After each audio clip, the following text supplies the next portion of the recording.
तक हमें सुन पा रही हैं?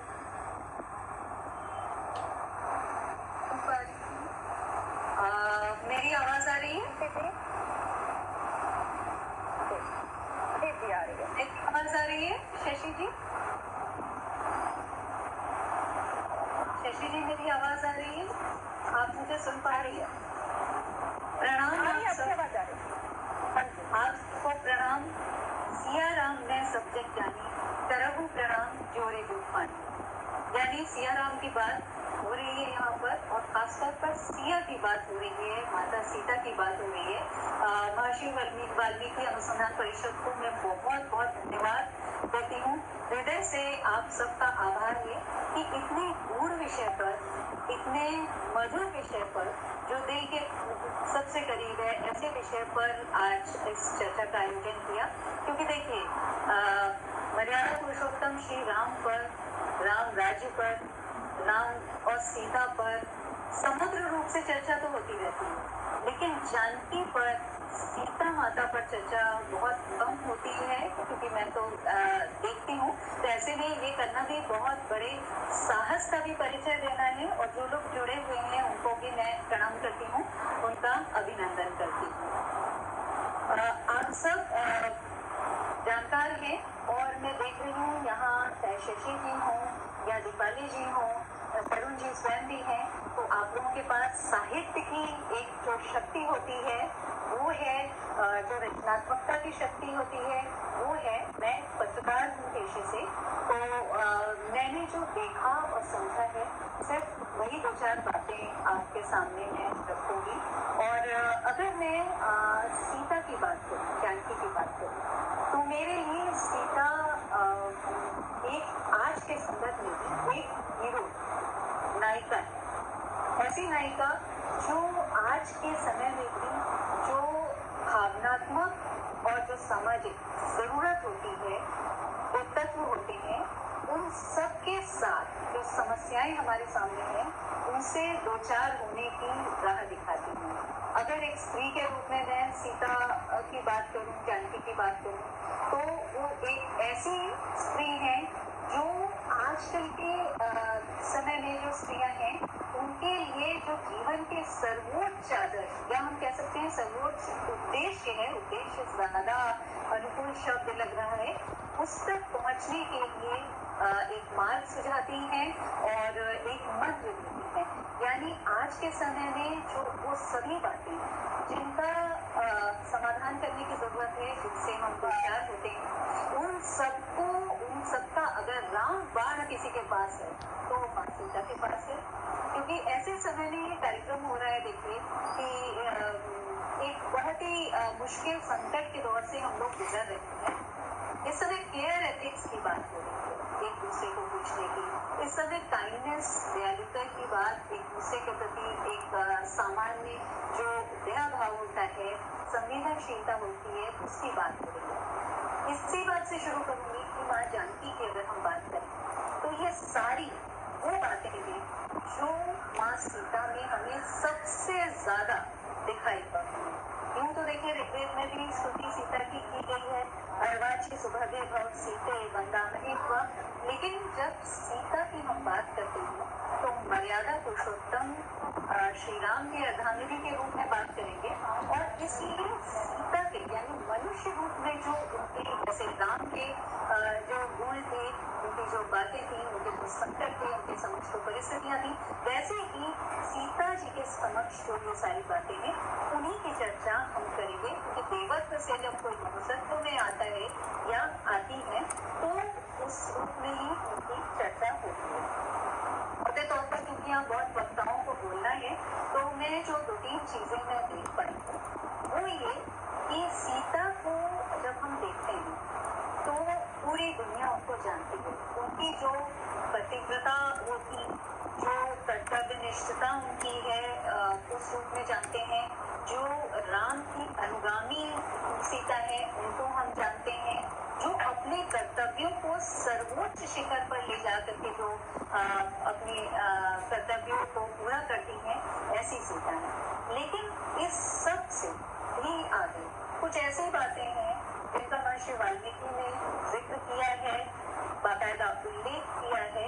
लेकिन देखिए सीता की जब चर्चा होती है ना, बहुत सारी, जैसे अभी जो जिक्र था इंदिरा जी की कि फेमिनिज्म की जो बात है उसमें कई बार सवाल उठते हैं, लेकिन ये सवाल संभवतः इसलिए है क्योंकि हम असल रूप में सीता को उस तरह से नहीं समझ पाए जिस तरह से समझने की जरूरत है। और मैं क्यों कह रही हूँ कि ये सारे गुण जो मैंने बताए ये सभी सब लोग जानते हैं, लेकिन उसके अलावा सीता माँ में बहुत सारी ऐसी बातें थी और उन्होंने उनको शुरू से अंत तक, जहाँ से कथा शुरू होती है जहाँ समाप्त होती है वहां तक बाकायदा बनाए रखा। कुछ एक जो बातों का जिक्र करना चाहूंगी वो ये कि देखिए सीता को हमेशा राम के अनुगामी के रूप में देखा गया है, उनके पीछे चलती हैं, वनवास हो या उनकी बात मानते थे। लेकिन आप देखिए जिक्र इस बात का आया है कि जब राम वनवास को जाने के लिए तैयार होते हैं कैकेयी के दशरथ से अनुरूप, तो उस समय राम विदा लेने के लिए सीता के पास जाते हैं, जिसका जिक्र ये किया गया है कि प्रस्तुतो विजनम वनम, यानी कहा गया है कि वो विदा लेने के लिए जाते हैं, यानी राम तो अपना मन बना चुके थे और विधि होना भी था, लेकिन वो सीता से जब विदा लेने जाते हैं तो कहते हैं मेरे माता पिता की सेवा करना, भरत यहाँ के राजा होंगे उनके अनुरूप ऐसा कार्य करना। सीता एक पत्नी के रूप में, राम की अर्धांगिनी के रूप में उसे आग्रह करती है कि मुझको अपने साथ ले जाओ। यहाँ तक तो फिर भी ठीक है, लेकिन उसके बाद जिस तरह से वो तर्क देती है, जितनी वो बातें कहती है, जैसे उलाहने वो राम को देती है और जिस रूप में अपने तर्कों के साथ बात करती है, उससे बिल्कुल स्पष्ट पता चलता है कि सीता दृढ़ प्रतिज्ञा, यानी कि वो जो सोचेंगी वही करेंगी, अपने पति का अनुसरण करना, उनके मुताबिक बनना, वन में उनके साथ जाना, उन्होंने मन में तय किया तो ऐसा वो करेंगी और उन्होंने तर्कों के माध्यम से उसको सिद्ध कर दिया। उन्होंने साफ तौर पर कहा किम स्वाम मन्य देवे पिता ने निकुलाधिप राम जामातरम प्राप्त स्त्रियम पुरुषम विग्रहम। देखिए कितनी कटु बात भी इसमें लग सकती है, लेकिन एक पत्नी के रूप में, एक अर्धांगिनी के रूप में जो बिल्कुल जस्टिफाइड है, तो ये राम को तक ऐसी बात कहती है कि मेरे पिता ने कोई ये सोचा कि राम है, अब पुरुष शारीरिक रूप से है लेकिन स्त्रियों जैसे कार्य करता है। तो इतनी बड़ी बात राम को कहना सीता के साहस का, सीता के दृढ़ प्रतिज्ञ होने की ही बात है। लेकिन सिर्फ ऐसा नहीं कि सीता तर्क करती है, सीता इस पूरी जो बात है राम के साथ जो उनका वार्तालाप है उसमें कहती है कि चाहे आप वन में जाएं, तपस्या करें या स्वर्ग में जाएं या कहीं और जाएं, मैं आपके साथ जाऊंगी। और इसके लिए वो यहाँ तक कहती है कि बिना आपके ये प्रासाद, ये पूरा ऐश्वर्य वैभव भी नरक के समान है। इसको गोस्वामी तुलसीदास जी ने भी लिखा है कि तुम सुरपुर नरक समान।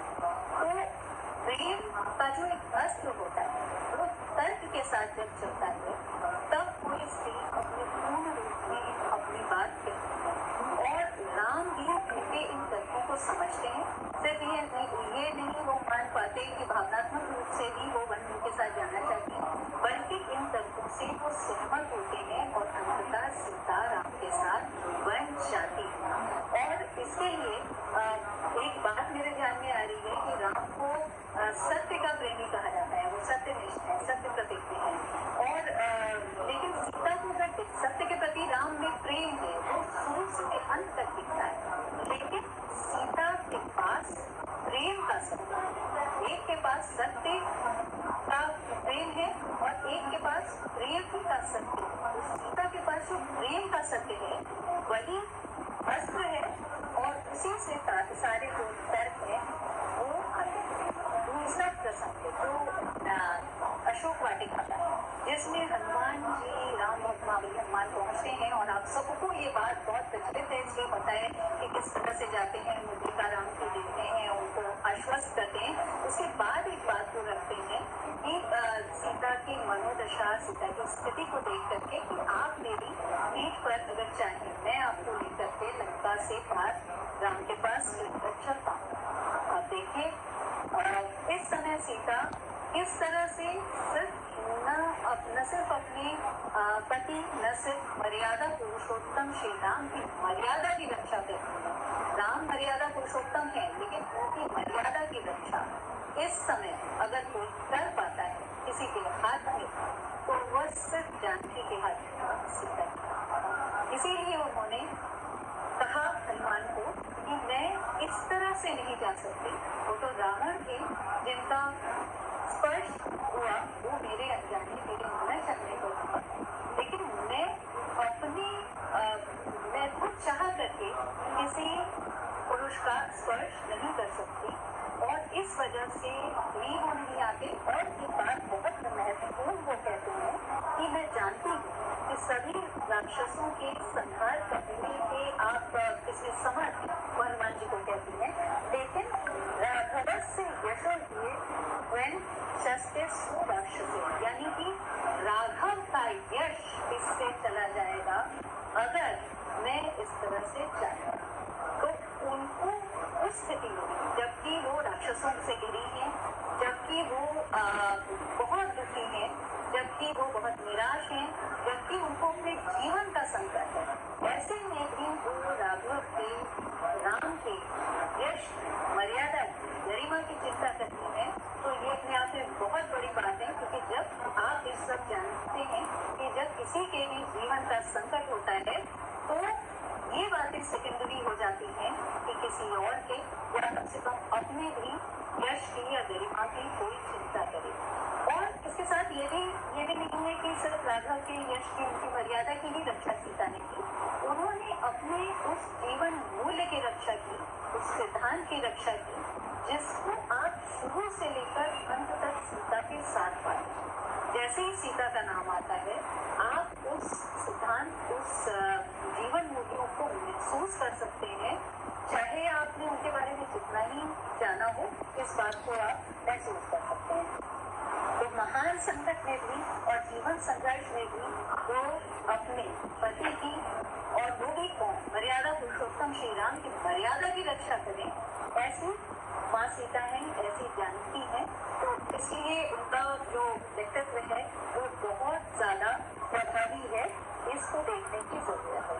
दूसरी बात यह है कि एक बहुत रोचक बहुत प्रकरण है, अरण्य कांड में वर्णित है कि जब राम, सीता और लक्ष्मण होते हैं वन में, तो सीता राम को कहती है कि वो क्षत्रिय धर्म का यहाँ पालन कर रहे हैं, तीर धनुष लिए हुए हैं, लेकिन तपोवन में अहिंसा धर्म होता है। ये महर्षि वाल्मीकि ने बहुत इसको अच्छे से विस्तार से लिखा है कि किस तरह से सीता राम को उपदेश देती है। राम को उपदेश मैंने इसलिए इस शब्द को कहा है कि वो इस बात को बताती हैं कि जब अगर आप राजा हैं तो छात्र धर्म, क्षत्रिय धर्म पालन करना जरूरी है, लेकिन अगर आप वन में हैं, तपोवन में हैं, तो ऐसे राक्षसों का जो फल खा रहे हैं, उस वन का आश्रय लिए हुए, उनको मानना ये धर्म नहीं है, ऐसा सीता राम को बताती है। और इसके लिए उन्होंने जो कहा है वो कहा है स्नेहा च बहुमाना च स्मरणीय वह न शिक्षा, यानी कि मैं स्नेह से आपको ये बात कह रही हूँ, और इसलिए वो ये कहती हैं कि आप ये बात प्रार्थना कर रही हूँ कि मानिए।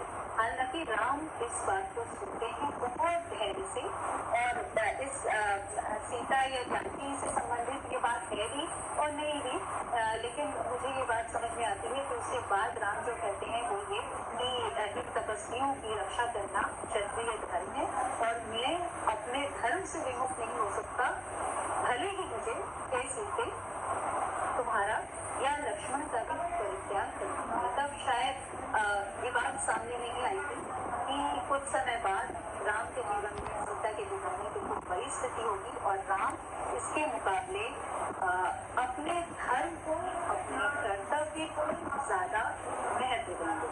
तो ये बातें हुई हैं और इसके अलावा तमाम वो बातें हैं जिसमें सीता की जो छवि है वो बहुत प्रखर होकर के सामने आती है। देखिए, कई बार मौन रहना ही मुखर होने से ज्यादा प्रभावशाली और साहसिक कार्य होता है, और ऐसे में सीता ने भी उस बात को ये साबित किया।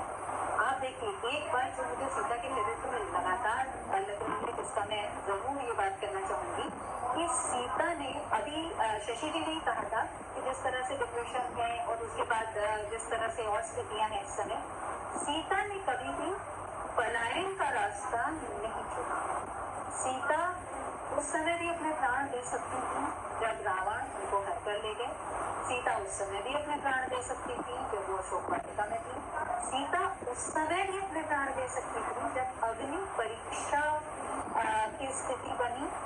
एक बात बहुत गौर करने वाली है, जो इस तरह से जो क्रिटिसिज्म एक होता है सीता की बात को लेकर के। देखिए, जब भी सीता की बात होती है तो कहीं ना कहीं ये बात आती है, मैंने जो पढ़ा है या जो मेरी अल्प बुद्धि या जो सीमित जानकारी है उसमें मैं ये जरूर कहना चाहूंगी कि सीता में वो तमाम गुण हैं, लेकिन राम कथा ऐसी एक कथा है जिसमें राम उस सूर्य के समान है जिसके आगे, जिनके आगे जो दूसरे पात्र हैं उनके बहुत प्रखर गुण भी उनकी रोशनी में नजर आते हैं, यानी राम के गुणों की रोशनी में नजर आते हैं। लेकिन इसका अर्थ ये कतई नहीं है, कदापि नहीं है कि उनके वो गुण कम है। अगर आप अलग से जानकी के, सीता के या कई मायनों में लक्ष्मण के या हनुमान के या उर्मिला के इन गुणों को देखें तो आप समझ पाएंगे कि मनुष्य रूप में, जिस रूप में इस कथा की चर्चा होती है, उसमें कितनी बड़ी बात और कितने बड़े गुण ये है। माता सीता के संदर्भ में भी यही है।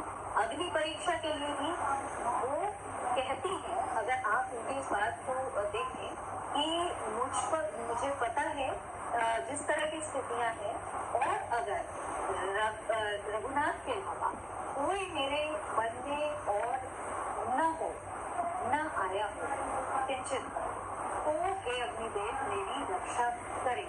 यानी कि जब अग्नि परीक्षा सीता देती है ना, तभी वो डिप्रेस नहीं होती, वो प्राण के बदलने के लिए अग्नि परीक्षा नहीं देती, वो अपनी सत्यता को साबित करने के लिए अग्नि परीक्षा देती है और प्रार्थना करती है अग्निदेव की कि मेरी रक्षा करें।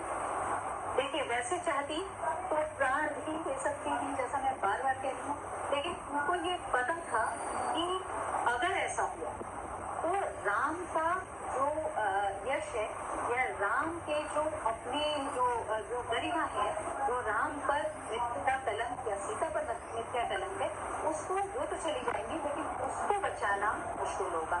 तो आप सीता एक तरफ तो परीक्षा देती है, अपनी सत्यता की परीक्षा देती है, राम की गरिमा की राम पर जो मिथ्या कलंक या राम ने जैसा सोचा कि लोग सोचेंगे, उसकी वो परीक्षा देती है। एक बात बहुत महत्वपूर्ण है कि राम बार बार इस पूरे राम कथा में इसको दर्शाते हैं, इसको प्रदर्शित करते हैं कि उनके लिए कर्तव्य परायणता, धर्म परायणता की सबसे बड़ी बात है।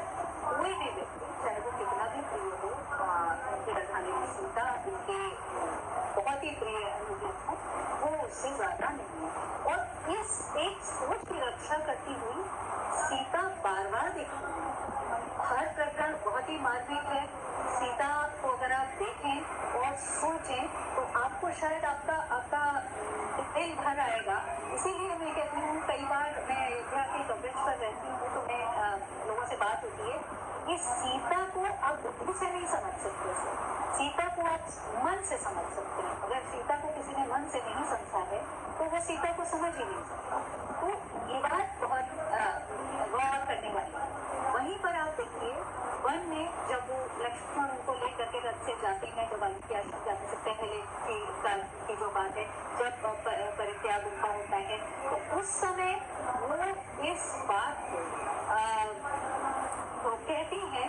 और इस बात को जब लक्ष्मण से उनका संवाद होता है, आप सभी ने पढ़ा है, आप सभी लोग होनी चाहिए, वो तभी श्री राम के बारे में कोई ऐसी बात नहीं कहती, और वो एक कहती है, उनको तो पता ही होगा कि मैं सत्यनिष्ठ हूँ, लेकिन इस तरह की परीक्षा देनी पड़ रही।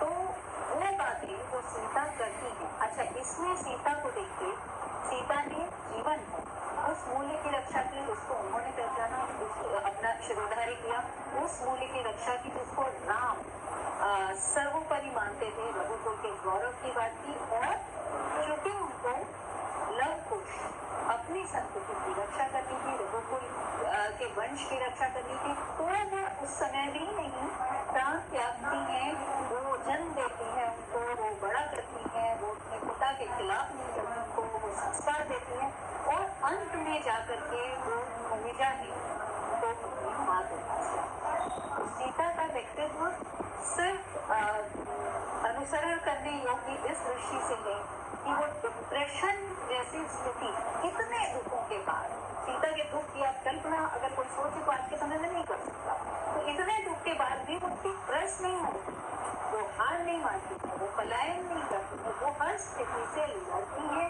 संघर्ष करती है अपने जीवन मूल्यों के साथ, अपनी श्री राम की प्राथमिकताओं के साथ, और इस सब से वो खरे सोने की तरह निखरती है। और मेरे ख्याल से यही वो बात है, यही वो प्राप्ति है जो सीता हमको देती है। और अक्सर लोग ये बात, जैसे ही सीता पर बात आती है तो ये कहती है कि आज की जो आधुनिक लड़कियां हैं, जो आज की जनरेशन है, क्या वो सीता बनना चाहेंगी? तो मैं उनको ये कहूंगी, सीता के गुणों को लिए धैर्य, पराक्रम, विवेक, वो बहुत महत्वपूर्ण बात है। एक तो धैर्य जो शुरू से अंत तक उनके साथ चलता है, दूसरा स्वविवेक, इन दोनों को लिए बिना आप किसी भी उद्देश्य की पूर्ति आज नहीं कर सकते। तो माँ जानकी में वो गुण है जिनको लेकर के आज के परिवेश के अनुरूप ढालकर व्यक्तित्व को अपने उसके अनुरूप ढाल करके ही हम आगे बढ़ सकते हैं। इसीलिए माँ जानकी जो हम सबके लिए आदर्श है, और जब बात होगी राम की तो सीता के ये गुण सबसे आगे नजर आएंगे, और हम उनको उनका स्मरण जरूर करना चाहिए। बहुत बहुत आभार शिल्पी जी, और आपने जितने सुंदर